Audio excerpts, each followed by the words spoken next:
और अपने आज के इस सेशन में हम कक्षा 7 की पाठ्य पुस्तक वसंत में दिया गया पाठ 15 नीलकंठ, जो कि एक रेखा चित्र है, उसे पढ़ेंगे।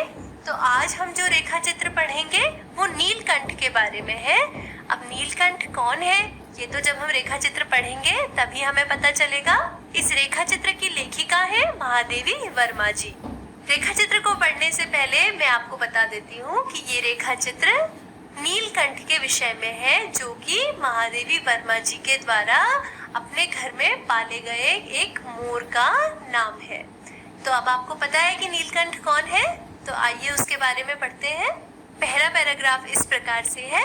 उस दिन एक अतिथि को स्टेशन पहुंचाकर मैं लौट रही थी कि चिड़ियों और खरगोशों की दुकान का ध्यान आ गया और मैंने ड्राइवर को उसी ओर चलने का आदेश दिया।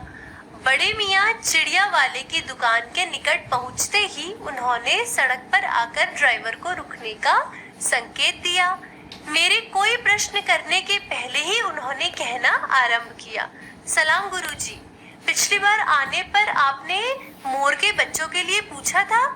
शंकरगढ़ से एक चिड़ी मार 2 मोर के बच्चे पकड़ लाया है। एक मोर है, एक मोरनी। आप पाल लें। मोर के पंजों से दवा बनती है, सो ऐसे ही लोग खरीदने आए थे। तो इस पहले पैराग्राफ में हमें क्या पता चलता है कि जो लेखिका है उनको खुद भी पक्षियों से बहुत अधिक प्रेम है और वह उन्हें पालने का शौक रखती हैं।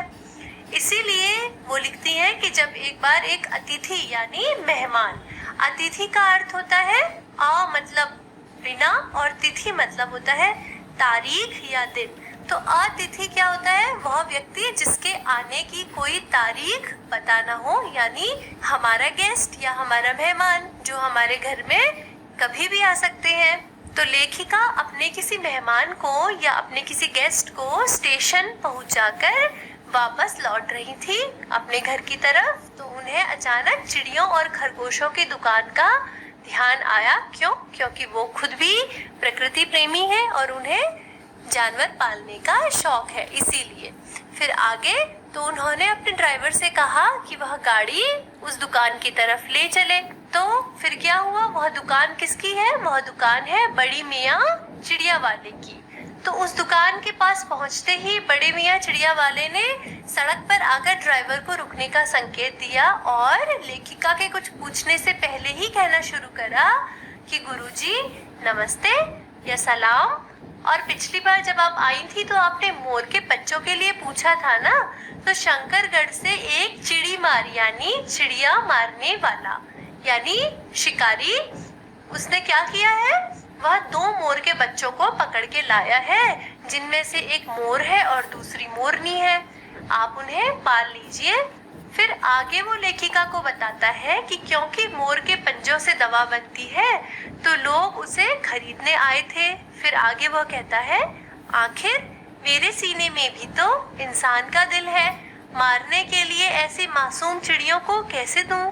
टालने के लिए मैंने कह दिया गुरुजी ने मंगवाए हैं। वैसे यह कमबख्त रोजगार ही खराब है, बस पकड़ो पकड़ो मारो मारो।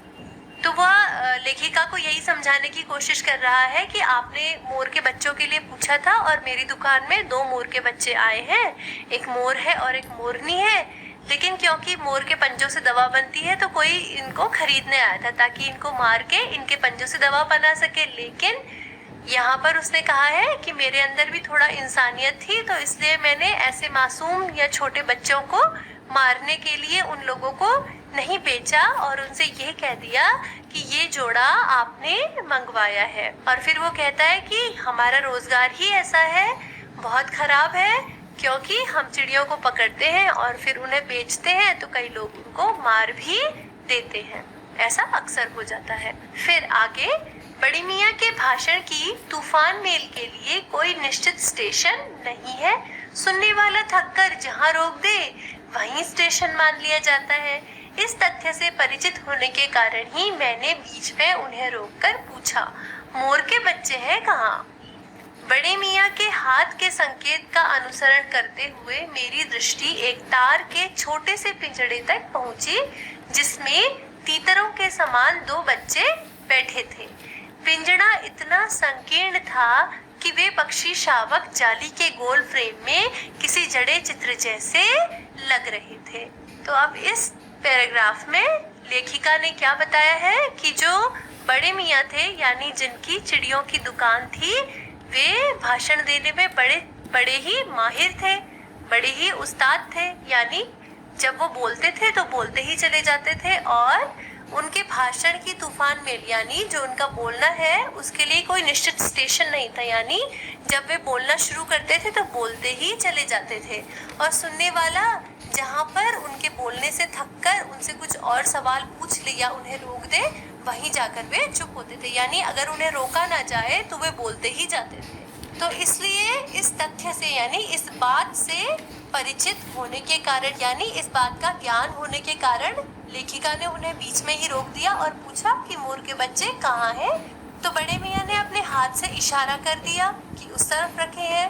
तो उस संकेत का, यानी उस इशारे का अनुसरण करते हुए, अनुसरण करना मतलब उस इशारे के तरफ देखते हुए, यानी उस इशारे के पीछे चलते हुए लेखिका की दृष्टि एक तार के छोटे से पिंजड़े पर पहुंची जिसमें तीतर के जैसे दो बच्चे बैठे थे।